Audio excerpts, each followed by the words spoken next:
बिस्मिल्लाहिर्रहमानिर्रहीम, अस्सलाम वालेकुम नाज़रीन। आप यूट्यूब और फेसबुक चैनल देख रहे हैं। मैं राना उज़ैर हूँ।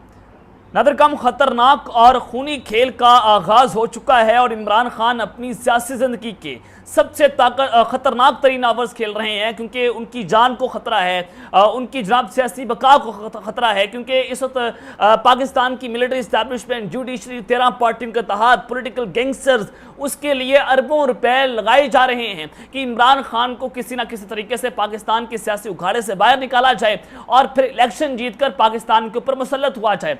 ये इस साजिश जो है वो अपने अरूजों पर पहुंची हुई है। इमरान खान के खिलाफ हर रोज कोई ना कोई नई प्रेस कॉन्फ्रेंस जो है उसको लॉन्च कर दिया जाता है। तो जनाब, मैं कुछ बड़ी खबरें लेकर आपकी खिदमत में हाजिर हुआ हूं। सबसे पहली खबर पर आज हमने बात करनी है कि जीएचक्यू की जानिब से एक आज आजम खान साहब को लॉन्च किया गया और फिर उन्होंने कहा कि जी इमरान खान का जो साइफर वाला बयानिया है वो झूठा है।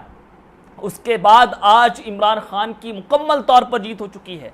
इमरान खान साहब जीत चुके हैं और इमरान खान का नो बॉल पर आज छक्का लगा है और इमरान खान साहब जो हैं वो आज अपना मुकदमा भी जीते हैं। गेम उल्टी पड़ चुकी है और खुशियां जो हैं वो आज गम में किस तरह से तब्दील हुई हैं कि इमरान खान ने तमाम कश्तियां जलाने का आज ऐलान कर दिया है और ताकतवरों की इमरान खान ने नींदें हराम कर दी हैं। खान साहब कौन कौन से खुफिया राज उगलने जा रहे हैं और क्या इमरान खान ने आज बहुत बड़ा ऐलान किया है जिसने इस वक्त ताकतवर ऐवानों में खलबली मचा दी। इस हवाले से बड़ी इंपॉर्टेंट डिटेल्स हैं, वो रात के सामने रखूंगा। और मेजर फैसल नसीब के गिर्द जनाब घेरा तंग कर लिया गया है और खुफिया रिपोर्ट ने भांडा फोड़ा है। वो खुफिया रिपोर्ट के हवाले से कुछ इंपॉर्टेंट डिटेल्स आपके सामने रखनी है। लेकिन अगर आपने चैनल को सब्सक्राइब नहीं किया, चैनल को आदमी सब्सक्राइब कर लें, बेल आइकन को दबा दें। आने वाली तमाम तरह अपडेट्स आपकी खिदमत में बर वक्त पेश होती रहें। नादर काम, सबसे पहले तो आपको मैं बता देता हूं कि इस वक्त इक़्तिदार का सूरज जो है वो ग़रूब होने जा रहा है और फिर एक नई सुबह जो है आप देखेंगे 12 अगस्त के बाद अगर असम्बलियाँ पहले तहलील हो जाती हैं तो 90 दिन का वक्त मिल जाएगा। और ये साजिश ये है कि असम्बलियाँ नून लीग चाहती है कि असम्बलियाँ पहले तहलील हो जाएँ ताकि नवाज शरीफ को वक्त मिल सके। और 16 सितंबर जो है कादी फायद ईसा साहब आ जाएंगे। कादी फायद ईसा के आने के बाद ही इमरान खान गिरफ्तार होंगे और उसके आने के बाद ही नवाज शरीफ जो है वतन वापस आएंगे, क्योंकि उमर अता बंदयाल साहब जो हैं उनके होते हुए नवाज शरीफ पाकिस्तान आने का रिस्क नहीं लेंगे। और कादी फायद ईसा जो हैं वो जनाब लोग दुनिया हजरत ईसा का इंतजार कर रही है और पीडीएम वाले जो हैं वो कादी फायद ईसा का इंतजार कर रहे हैं। अब आप पाकिस्तान में निज़ाम इंसाफ जो है उसकी धज्जियां उड़ती हुई आप देख रहे होंगे। निज़ाम इंसाफ आज नंगा होता हुआ आप देख रहे होंगे। आप पाकिस्तान में ताकतवरों को नंगा नाचता हुआ भी देख रहे होंगे। आप ताकतवरों को पाकिस्तान के अंदर नंगा नचवाते हुआ भी देख रहे होंगे। और पाकिस्तान की तवाइफ कौन है? वो तवाइफ है पाकिस्तान की सियासतदान, वो तवाइफ है पॉलिटिकल गैंगस्टर परवेज खट्टर, जहांगीर तरीन, जो जनाब इस इस्टेब्लिशमेंट और काले बूटों के ऊपर जो है वो नाच रहे हैं। और जिस तरह से वो कहते हैं तवाइफ छुट्टी वाले दिन भी नाचती है, इतनी जनाब ये आम तवाइफ हो चुकी है जो आपको हर जगह पर मुयसर है। आपको अगर आप भी तवाइफ बनना चाहते हैं, अगर मैं भी तवाइफ बनना चाहता हूँ तो मेरा राब्ता होगा डायरेक्ट ताकतवरों के साथ और मैं उनके लिए काम करूंगा। तो मैं भी जनाब छुट्टी वाले दिन नाचूंगा और हमें इंसाफ जो है वो भी छुट्टी वाले दिन मिल जाएगा और बिचेस ऑफ द रिचेस वाला काम जो है वो यहाँ पर चलता हुआ नजर आ रहा है। और आज सेक्रेटरी इलेक्शन कमीशन की कायमा कमेटी इजलास जो है वो हुआ और ये इजलास जो है वो जनाब बहुत इंपॉर्टेंट था। सेक्रेटरी इलेक्शन कमीशन ने कहा कि शहरियों के लिए वोटर लिस्टों में रद्दोबदल के लिए कल तक का वक्त है। वोटर फहरिस्त दुरुस्ती के लिए तारीख में कल 20 जुलाई तक जनाब तौसीक की गई है और इलेक्शन कमीशन के पास अब वोटर फहरिस्त तब्दीली का ज़्यादा वक्त मौजूद नहीं है। जो इस सारी सूरत हाल में अरकान कमेटी जो उन्होंने कहा कि एक ही घर के अफराद के वोट मुख्तलिफ पतों पर दर्ज हैं, इलेक्शन कमीशन नादरा से मिलकर वोटों के गलत इंदराज का मसला जो है वो हल करे। और फिर इस सारी सूरत हाल में जनाब इलेक्शन कमीशन जो है वो मेम्बरान की इनफरादी मामलात को दुरुस्त कर देंगे और वोटों की दुरुस्ती के लिए मुल्क भर में मराकज़ जो है वो कायम है। और कमेटी ने कहा कि हर शहरी जो है वो इलेक्शन कमीशन के मराकज़ तक नहीं पहुँच सकता। इस इलेक्शन में वोटर्स फहरिस्तों का मसला गंभीर होगा और हर कुछ अरसे बाद नई फहरिस्त अपडेट होती है जिस पर तारीख दर्ज होती है। इंतखाबी अमले वाली फहरिस्तों में कार्ड और खवातीन की तस्वीर होती हैं। तो जनाब ये इस वक्त बहुत इंपॉर्टेंट है कि इलेक्शन कमीशन जो है इलेक्शन की तैयारी कर रहा है। लेकिन जब हम ड्राइव से बात करते हैं इलेक्शन कमीशन के तो वो बताते हैं कि जनाब हमें नहीं पता कि इलेक्शन होंगे या नहीं होंगे। उन्होंने कहा जी हमें बिल्कुल नहीं बताएगा, ना हमारी मुकम्मल तौर पर तैयारी है ना हम इलेक्शन का हमें पता है। और यानी कि जो इदारा जो इलेक्शन करवाने वाला है उसको नहीं पता कि पाकिस्तान में इलेक्शन होंगे या नहीं होंगे, क्योंकि पाकिस्तान की इस्टेब्लिशमेंट ये चाहती है कि पाकिस्तान के अंदर इलेक्शन जो हैं उसको मौखर कर दिया जाए, मुलतवी कर दिया जाए, मनसूख नहीं बल्कि मुलतवी कर दिया जाए और लंबे अरसे के लिए निगरान सेटअप जो है पाकिस्तान के अंदर रहे। और इनको शौक ज़्यादा है, जो ये नए वाले चीफ साहब आए इनको बड़ा शौक है कि पाकिस्तान के अंदर मार्शल लॉ लगे, पाकिस्तान के अंदर वो जनाब ताकत के अंदर रहें और वो एक जो उनका वह डंडा है उस डंडे के बलबोते जो है वो पाकिस्तान की आवाम को नचाते फिरें और उस डंडे के बलबोते पाकिस्तान की आवाम को कत्ल करें, उस डंडे के बलबोते पाकिस्तान की आवाम पर गोलियां चलाएं जिस तरह 9 मई के ऊपर हुआ। और फिर जनाब वो कहते हैं कि हम ही पर हमला करके हम ही को हमलावर बता रहे हैं, हम पर हमला किया गया और हम ही को कह रहे हैं कि तुमने हम पर हमला किया। अब यह पाकिस्तान के अंदर आपने खूनी खेल का अंदाजा लगाएं कि जनाब हम ही पर हमला करके हम ही को हमलावर बताना सब याद रखा जाएगा कि इन लोगों ने, मेरे पास वीडियोस भी मौजूद है, मैंने आज तक सोशल मीडिया पर शेयर नहीं की, कि जिस तरह से इनके कैंप से इनके लोग जो हैं वो पाकिस्तान की आवाम के ऊपर गोलियां चला रहे हैं, तो उसका कौन हिसाब देगा? क्या उनका मुकदमा जो है सिविल जो मिलिट्री कोर्ट्स के अंदर नहीं चलाया जाएगा? ये एक बहुत आम सवाल है। तो जनाब आज हुआ ये कि आज़म खान साहब जो हैं वो लॉन्च हो गए और उनका बयान सामने आया कि इमरान खान ने साइफर के ऊपर खेला है और उन्होंने साइफर का साजिशी बयानिया घड़ा, क्योंकि इमरान खान का जो साइफर का बयानिया था उसने पाकिस्तान की सियासी ऐवानों के अंदर हलचल मचा कर रख दी। General Bajwa expose, DGI expose, Pakistan की पूरी मिलिट्री ताशी जो है वो जनाब एक्सपोज होगी, क्योंकि वो इमरान खान साहब से छुपाया जा रहा था।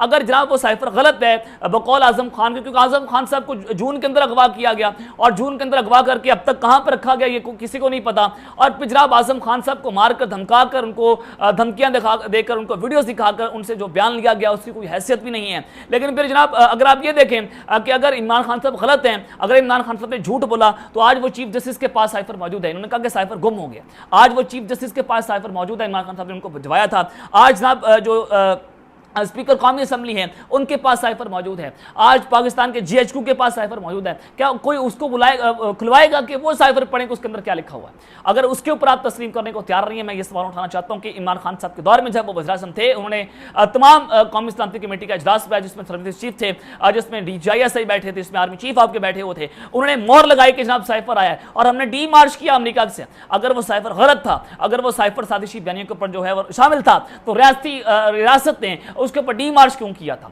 अगर चले इमरान खान साहब के दौर में सारा कुछ हो गया, तो दूसरा दौर जब रजीम चेंज होता है तो शहबाज शरीफ कौमी सलामती कमेटी का इजलास बुलाते हैं, तो उस वक्त भी जनरल बाजवा आर्मी चीफ थे, तो उस वक्त भी ये जनाब असद मजीद जो हैं एम्बेसडर थे पाकिस्तान के अमेरिका में, उन्होंने कहा कि जनाब ये साजिश हुई है और अमेरिका ने पाकिस्तान को धमकियां दी हैं। तो उस वक्त इन्होंने जो है वो मोहर लगाई थी कि जनाब साजिशी बयानियां जो है वो गलत नहीं है, तो इसके ऊपर मज़ीद तहकीकात होंगी। तो आज आज़म खान साहब को जनरल आसिम मुनीर के दौर के अंदर सारा कुछ होता है, तो इट्स मीन कि ये इमरान खान साहब का ये एक बहुत बड़ी जीत है कि पहले कौमी सलामती के अंदर आर्मी चीफ जो है वो उसको इंडोर्स कर चुके हैं, फिर उसके बाद ये जनाब पूरी साजिश करना, तो आज ताकतवर जो है बेनकाब हुए हैं। और जनाब ये मैं आपको खबर देना चाहता हूँ कि वज़ीर-ए-आज़म की मुआवने मईशत हैं और बराए तवानाई बिलाल अज़हर कियानी साहब, उन्होंने कहा है कि जनाब आज़म खान ने पुलिस को बताया कि वो मर्जी से अपने दोस्त के पास थे। अब इसको किसने बता दिया?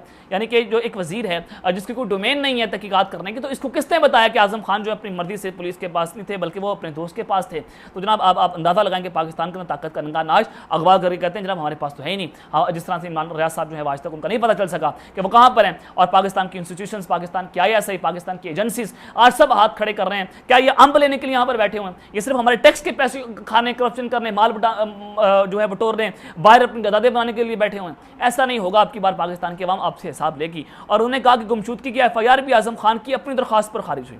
हमाद अज़हर कलाबाजियाँ बंद कर दें, और उन्होंने कहा है कि कार्रवाई के लिए तैयार हों। हमाद अज़हर अवाम को गुमराह करने के लिए हक़ाइक़ मसक नहीं कर सकते। पीटीए के झूठ, आइन चिकनी और रियासत के खिलाफ जराए मुकम्मल तौर पर बेनकाब हो चुके हैं। आज़म खान लापता नहीं थे बल्कि गुज़िश्ता थाने कोसार में पेश हुए। यानी कि अगर जो है वो अपने दोस्त के पास थे तो थाना कोसार में कैसे पेश हो गए? आज़म खान ने पुलिस को बताया कि वो अपनी मर्जी से पेशावर में एक दोस्त के पास थे। जनाब ये इस वक्त बड़ा इंपॉर्टेंट है कि आज़म खान साहब को इस्तेमाल किया जा रहा था, लेकिन आज़म खान साहब जो है उनका जो ये लॉन्चिंग जो है वो लॉन्च होने से पहले जो है वो इस वक्त जनाब ठुस हो चुकी है। और सीनियर सहाफ़ी जो है उनके मुताबिक आज़म खान का इतराफ़ी बयान से मुतल्लिक जो तस्वीरात मीडिया को जारी की गई हैं और उस पर ना तो कोई दस्तखत हैं और ना ही मजिस्ट्रेट की कोई मोहर है। और फिर मैं आपको ये बताना चाहता हूँ कि अब तक ये मालूम नहीं है कि आज़म खान जो है इतने दिन तक कहाँ पर थे, अब भी नहीं मालूम कि कहाँ पर हैं, वो सामने नहीं आए, तो उनके मुबैना बयान को कैसे मान लिया जाए? पहले ये बताया जाए कि आज़म खान के खिलाफ कौन सा मुकदमा कब दर्ज हुआ जिसमें उन्हें गिरफ्तार किया गया, फिर 164 का जो इतराफ़ी बयान दिया और उसके कानूनी दस्तावेज़ात होती हैं जिस पर आज़म खान के ना तो दस्तखत पाए जाते हैं ना मजिस्ट्रेट की मोहर होती है, जबकि हुकूमत ने जो बयान जारी किया है उस पर ना तो दस्तखत है और ना ही कोई मोहर है। और जबकि सारे मामले के ऊपर जनाब हुकूमत ने झूठ बोला है कि आजम खान पिछले 1 महीने से अपने अहल खाना से राब्ते के अंदर हैं, उनका कोई अहल खाना से जनाब राब्ता नहीं था। तो ये इस सारे मामले के ऊपर इनका जो है वो झूठ पकड़ा जाता है। तो इमरान खान साहब को FIA ने चेयरमैन PTI को साइफर तहकीकात के लिए 25 मई को तलब कर लिया है और इमरान खान के खिलाफ साइफर को सियासी मकासद के लिए इस्तेमाल करने की तहकीकात जारी हैं और ये उनको दस्तावेज़ात साथ लाने की हिदायत की गई है। ये जनाब FIA ने इमरान खान साहब को बुलाया। अब मैं आपको पूरी साजिश का भांडा फोड़ने जा रहा हूँ। इमरान खान साहब ने जनाब तमाम कश्तियां जलाने का ऐलान कर दिया है और खतरनाक खेल शुरू हुआ है और ताकतवरों की आज इमरान खान साहब ने नींदें हिला कर रख दी हैं, नींदें हराम कर दी हैं। इमरान खान साहब ने जनाब इसके ऊपर रद्द-ए-अमल दिया। ये इस वक्त बहुत इंपॉर्टेंट है। खान साहब ने क्या कहा? इमरान खान साहब ने कहा कि साइफर वाले तमाशे को बेनकाब करने का मुझे एक और मौका फराहम कर दिया गया है। मुझे नाअहल करवाने और जेल में डालने के लिए नालायक टोले ने एक मरतबा फिर पांव पर कुल्हाड़ी मारी है। इमरान खान साहब ने इस पर मजीद कहा कि महज मुझे जनाब नाअहल करवाने और जेल के अंदर डालने की घर से मुझे मुर्द इल्ज़ाम ठहराने की खबत में मुब्तला मुजरिमों ने जो है वो अपने पाँव पर खुद कुल्हाड़ी चला ली है। और इमरान खान साहब ने कहा कि अब तो मुझे मौका फराहम हुआ है कि मैं सारे राज जो आप सबके सामने रखूंगा। कल मैं किसी लगी लपटी के बगैर तमाम तफसीलात कौम के सामने रखूंगा।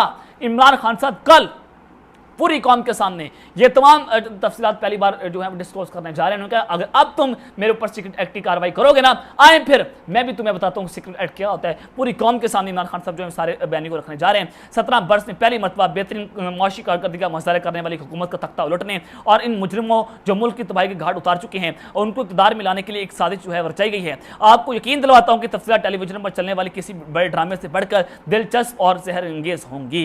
ये जनाब इमरान खान साहब ने आज बड़ा ऐलान कर दिया। उनका खुल्लम खुला ऐलान कि जनाब मैं तो अब कल जो है आप सबका भंडा फोड़ने जा रहा हूँ। इमरान खान साहब जो है उन्होंने जनाब ये मुकम्मल तौर पर लड़ाई लड़ने का ऐलान कर दिया है। उनका जनाब अब जो है बस हो चुकी है। अब वो इस सारे ड्रामे का मुकम्मल सबूत जो है पाकिस्तान की कौम के सामने रखने जा रहे हैं। अब आ जाएंगे मेजर जनरल फैसल नसीर साहब जो उनका घेरा तंग होने जा रहा है और खुफिया रिपोर्ट ने कौन सा भंडा फोड़ा, ये इस वक्त बहुत इंपॉर्टेंट हो चुका है। देखिए जब आर्मी चीफ साहब जो है ईरान के दौरे पर गए अभी हालिया, तो इमरान शफकत साहब ने कहा कि आदिल राजा जो है उन्होंने कहा कि जनरल आसिम मुनीर जो हैं आदिल राजा के बकौल कि वो ईरान में गए, उन्होंने कहा कि आप जो है वो शिया कम्युनिटी को इमरान खान से पीछे हटा लें और बाकी सबको मैं खुद देख लूंगा। और इस पर इमरान शफकत ने दावा किया कि यहाँ पर 2 चीज़ें हो सकती हैं कि आदिल राजा को या तो जर्नैल जो हैं जो जनरल आसिम मुनीर के साथ गए थे उन्होंने खबर ली की है या फिर ईरान की एम्बेसी ने आदिल राजा को ये खबर बताई है। तो इसमें सवालिया निशान उन्होंने बताया था। ये इस वक्त मैं आपको बताना चाहता हूँ कि ये फिर जो अब खबर आई है क्या ये भी फिर किसी जर्नैल ने आदिल राजा तक पहुँचाई है। और मैं समझता हूँ कि आदिल राजा जो हैं वो बिल्कुल गलत काम कर रहे होंगे, वो बिल्कुल पाकिस्तान की स्टेट के खिलाफ एंटी स्टेट चले गए हैं। आप उनके खिलाफ जरूर कार्रवाई करें। लेकिन जो उनकी ये ट्वीट है ये बहुत इंपॉर्टेंट है। उन्होंने कहा कि मिलिट्री इंटेलिजेंस MI जो है उन्होंने जो फौज के अंदर जो इंटेलिजेंस का दायरा है उन्होंने मेजर जनरल फैसल नसीर के जो एविडेंस है मुबैना तौर पर करप्शन के हवाले से वो इकट्ठे कर लिए हैं जो कि इस DGC ISI हैं और उनके जो ग्रुप ऑफिसर्स हैं वो जनाब ISI के अंदर CMI हैं। और उन्होंने कहा कि देखते हैं कि आप जनरल आसिम मुनीर इसके ऊपर एक्शन लेते हैं या नहीं लेते, लेकिन मैं तमाम रिपोर्ट्स हैं MI की वो आपके सामने रख दूंगा। ये उन्होंने इंकशाफ किया मेजर आदिल राजा साहब ने। लेकिन ये इंकशाफ कितना झूठा है कितना सच्चा है वो फिर इनके जो रिपोर्ट्स हैं जो कह रहे हैं कि मैं इसको बेनकाब करने जा रहा हूँ, तो उसका इंतजार कर लेते हैं। और अगर वो झूठा है, अगर वो बिल्कुल गलत है तो ISPR इसके ऊपर अपना बयान जो है वो जारी करे। तो अब तक लेते हैं, अपना ख्याल रखिएगा और इस दिन अपना भी ख्याल रखना। अल्लाह के बाद पाकिस्तान जिंदाबाद।